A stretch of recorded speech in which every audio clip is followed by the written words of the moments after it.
Welcome to the Candice Malcolm Show here on Juno. My name is Kris Sims. I'm the Alberta Director for the Canadian Taxpayers Federation. Thank you so much for joining me as I'm filling in for Candice over the summer on Mondays. Now, it's actually a pretty newsy Monday for the day between a Sunday and July 1st, Canada Day, for those who celebrate. Now, interestingly, we had this trade war go on again and off again between last night, Sunday night, and today. So here's what happened. US President Donald Trump already had indicated that the digital services tax was a huge burr under his saddle. For those who don't know what that is, it's basically a tax imposed by the Canadian federal government on online and digital services companies emanating from the United States. So if they earned more than $20 million with an M, they would then be taxed on that within Canada. But here's the catch. It was retroactive back a few years, and it was going to cost those companies billions of dollars. So that was not going to fly. And for those who are saying, oh, well, here's Trump at it again, being mercurial, actually, the Biden administration had a huge problem with this thing as well. They even had a special panel on this thing saying the digital services tax is unfair on our American companies, and we're not going to stand for it, Canada. So fix it. Here's the thing. Newly elected Prime Minister Mark Carney could have been the big hero of this story because he could have made the very popular announcement saying, you know what? That was the previous government. That was the previous prime minister. I'm not into taxing your Netflix. I don't need to be up in your business taxing Amazon or Uber. Because here's the thing. Amazon would not eat this cost. Uber wouldn't eat this cost. Same goes for things like Spotify and Netflix. Ultimately, that cost would be passed down to us, to Canadian taxpayers. How much money? The federal government in Canada was planning on raking in around $6 billion over the next few years. So $1 billion-ish per year on this thing. That's nothing to sneeze at. And so ultimately it would be the strapped taxpayers, again, who would have to pay extra fees. And before you start thinking, oh, well, this is just for entertainment, isn't Netflix a luxury? Number one, nearly half of what we make is already taken by various levels of government through taxes and fees and what other levies, whatever euphemisms they want to tax onto a tax. It's a tax. So already about half of what you're supposed to be paid is going to various levels of government. So government can back off. Number two, this was very personal for people, right? What you choose to listen to through your streaming services can be something super enlightening. It could make you feel better at the end of the day. It could be Netflix where you're spending time with your loved ones. All of those things. What you're listening to and consuming for entertainment and news in some cases is a very personal choice. But here goes the government getting right up in your grill and saying, where's mine? All the time. But it wasn't just for entertainment and news. This would have affected companies like Uber, which of course provides driving services with an app. There's the digital service part. See what they're doing there?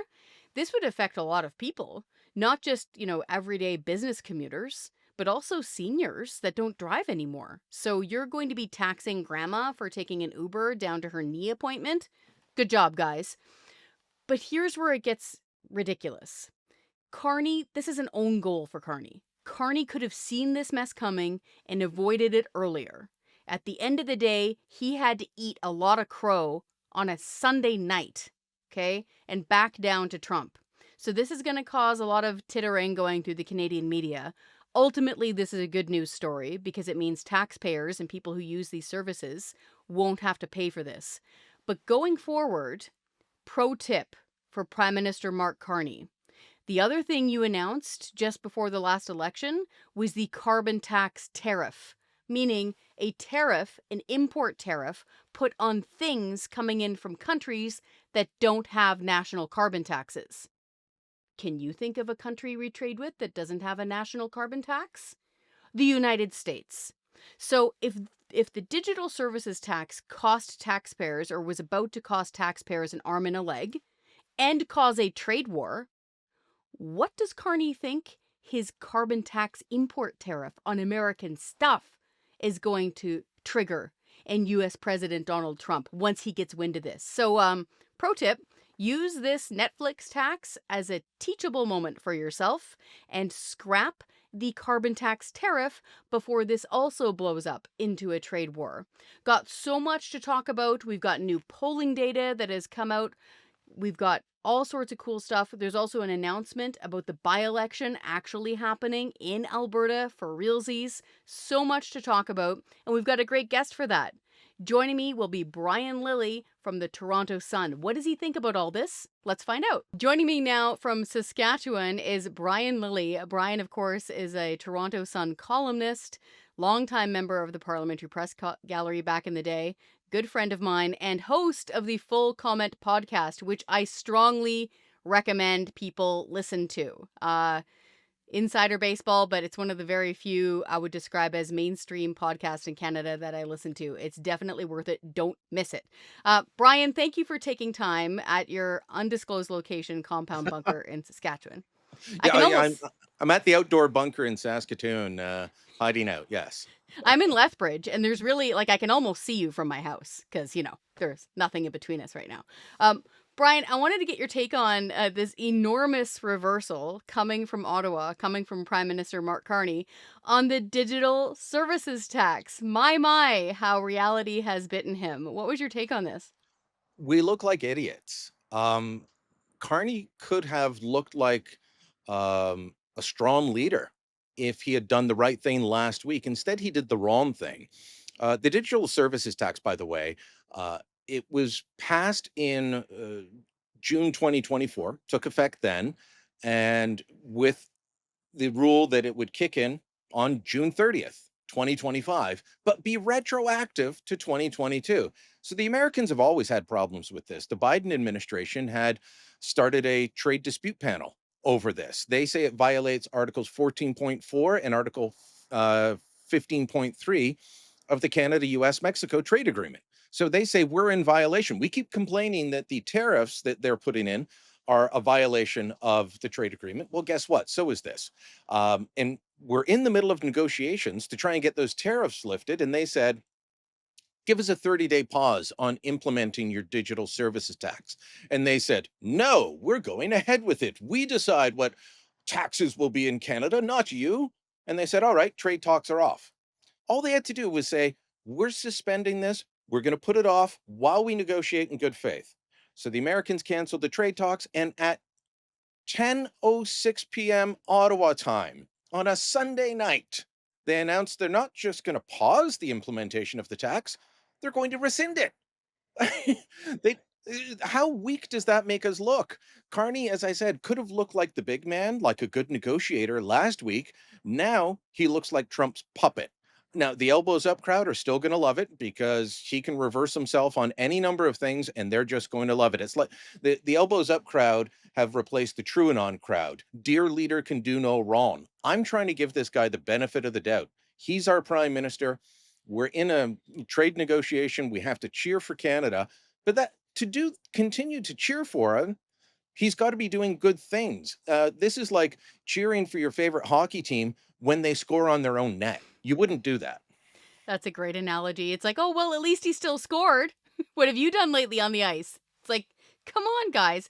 And to your point, Brian, this was obviously going to be a problem. Like the Biden administration had a problem with this. This wasn't a couple of bucks.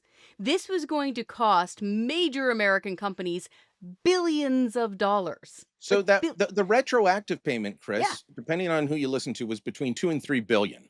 And then it was going to be $1 billion a year.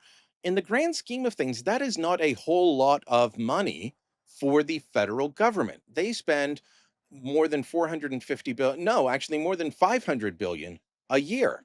So this is not a lot of money for the federal government. They didn't need to do this and they didn't need the cash right now.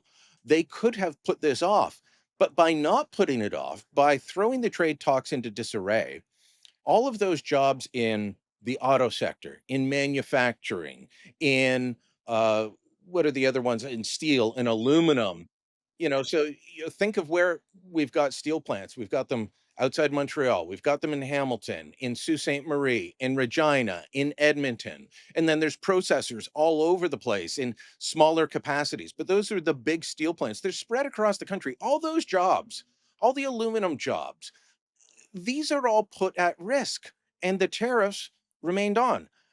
You can't negotiate from a position of strength now. Carney essentially looks like the puppy that rolls over on its back and says, "Pet my belly." Yeah. Yeah, and this is the thing where it threatens so much more. Like the whole idea of a digital services tax was already bad, but the fact that they fumbled this at the negotiation table at the last minute so poorly speaks volumes about their planning. Like remember back we were texting about this during the election. I still can't believe that a trade union, a pipe workers union, endorsed the conservatives, the blue team, federally over this issue of ongoing tariffs and an industrial carbon tax, saying that the Americans are going to eat our lunch. And for Carney to be a former central banker on two continents and to have a PhD in economics from Oxford and still kind of make these fumbles at the very last bit at the goal line is pretty surprising. I just wanted to touch on the nature. But just Go if ahead. I can add to Yeah, that just quickly, we can't forget he also has private sector experience. He was at Goldman Sachs for more than a dozen years doing you're right. deals. You're He right. was also at Brookfield Asset Management for the last few years doing deals. And I'm sure that he looks at Donald Trump as some real estate huckster from Queens and looks down his nose at him. And he just got beaten by the real estate huckster from Queens. Yeah, I can see what's just happened here. I wanted to touch on just the nature of the tax that we just narrowly avoided. I feel this kind of awkward situation where previously, when Trump would, wake up out of bed and start tweeting something, it would just, it would cost us money and it would be a big tariff war and be awful. But here we have something that at the end of the day is going to save taxpayers money because in Canada, Netflix was not just going to eat this cost, Amazon was not going to eat this cost, and it went further than just stuff that you're doing on your laptop. This was going to affect things like Uber. Like, there are plenty of seniors who don't drive anymore who now take Uber. They rely on it. So it was all of these so called digital services that the Parliamentary Budget Officer was estimating was going to take in close to $1 billion a year in Canada. Now, who's ultimately going to be stuck with the tab? Taxpayers. Because the companies sure as heck weren't going to eat this. But I wanted to point out, I think this annoyed people too, because it's government getting up in your grill and getting up in your personal life. So they wanted to tax you for things like Spotify, for your Amazon purchases, for your Netflix, your time when you're at home and you're trying to unplug from your job and relax. And this isn't the first time. You and I, we go way back. One of the funnier things I wanted to talk about was stupid taxes that previous governments have done. This goes back into history. I forget when it was in the 1600s sometime that the UK had a window tax. They would go along and count how many windows were in one building and then tax people for it. And of course, the knock on effect was that the urban poor in cities were getting things like typhus and rickets because they were lacking sunshine because they were getting taxed on their windows.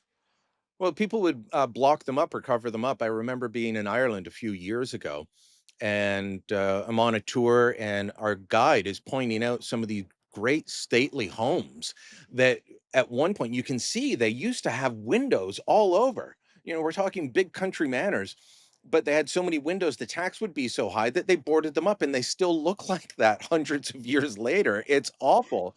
And I remember them telling us a story about they put in a door tax, and so what they ended up doing was putting in a hole that you went through rather than a door, thus the term "a hole in the wall." And people would innovate around that and just say, okay, well, a door is so high, and if I don't have a door, then I won't get a tax. And so you would have to get down on your knees and crawl under to get into, say, a pub. So people always find ways around taxes, but this one was especially insidious because it wasn't on income. I've seen the defenders say, oh, so these companies shouldn't have to pay income tax. It's not income tax, it's a revenue tax. So they would figure out or estimate what your revenue within Canada is and then tax that at 3%. And while this is going on, by the way, so this is rescinded for now, But there's a lawsuit from some of these same companies, including Amazon and Netflix, Prime, or sorry, I guess Amazon is Prime, but the streamers are being told by the CRTC that you have to pay a special fee for to support local news. I'm all for supporting local news. I happen to work for a still mainstream publication, the Toronto Sun. But I don't want this. This is ridiculous. They believe that, well, this would actually go to the broadcasters, but they're trying to regulate them as if they're broadcasters. And when broadcasting started, the government said to the people setting up radio stations and then eventually television stations, look, you're using a public good. You are using the public's airwaves, therefore you must provide some public service in the form of news. That was the bargain.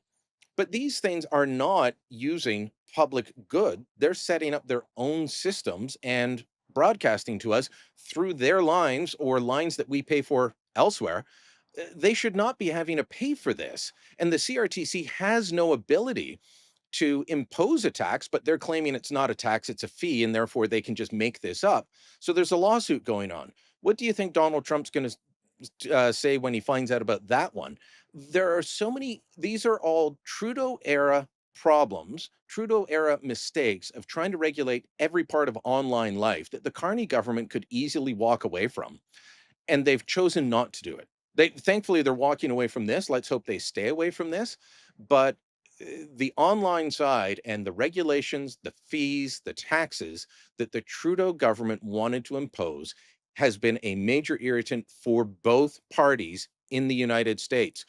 This would have been handled different if Kamala Harris had won instead of Donald Trump, but they would still have been telling us, you do that and you're going to have trade problems with us. Yeah, big time. Ultimately, it's going to cost consumers money, or it would have cost consumers a lot of money here in Canada, and it would irritate and stoke a trade war, which hopefully this element has been neutralized. I will touch on very quickly what you mentioned there with the CRTC and regulations. And yeah, anytime the government makes something you need cost more, that's a tax. It doesn't matter if they call it a levy or a fee or a fruit fly. And it Um, needs to go through Parliament. yeah, And it didn't. exactly. Thank you. I wanted to quickly get your thoughts.